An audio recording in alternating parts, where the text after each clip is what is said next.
25 की घात 3 का मान हमें सर्वसमीका की सहायता से ज्ञात करना है।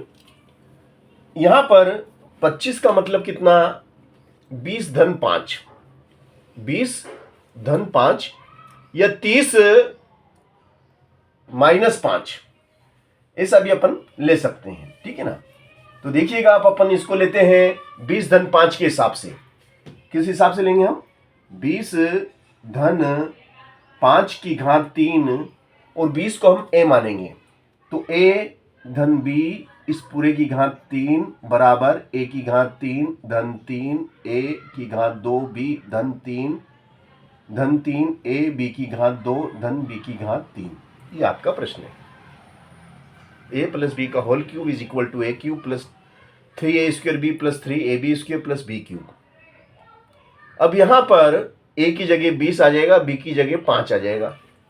तो देखिएगा a की जगह तो आ गया 20 धन 5, इस पूरे की घात हो गई 3 बराबर a की जगह 20 की घात 3 धन 3 20 की घात 2 dot 5 plus 3 dot 20 dot 5 square plus 5 cube, है ना, 5 क्यूब, ये क्यूब हो गया आपका 3। अब 5 क्यूब हमें मालूम है, 5 क्यूब कितना होता है, 125। चलिएगा, एम्प्लाइज डेट 25 की घात कितनी, 3 बराबर 20 की घात 3 कितना होता है, 20 गुणित 20 गुणित 20, तो 2 दूनी 4 4 दूनी 8 3 0 प्लस 5 दिया 15 और 20 का वर्ग होता है 20 गुणित 20 मतलब 400, है ना, 3 दूनी 6 गुणित 5 का वर्ग 25 और 125।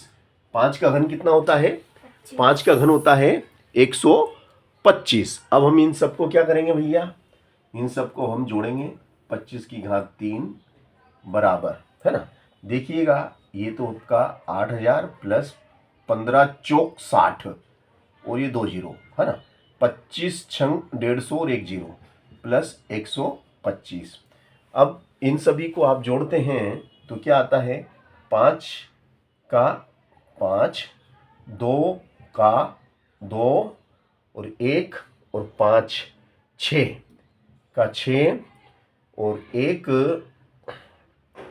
और 6 7 और 8 15, 15,625, 25 की घात 3। ये आपने इसका आंसर निकाला कि 15,625। अब उत्तर की जांच आप सामान्य विधि से बड़ी सहजता और सरलता से कर सकते हैं। जैसे 25 की घात 3, तो 25 गुणित 25 गुणित 25, 25 में 25 का 625 गुणित 25, है ना, 25 छंग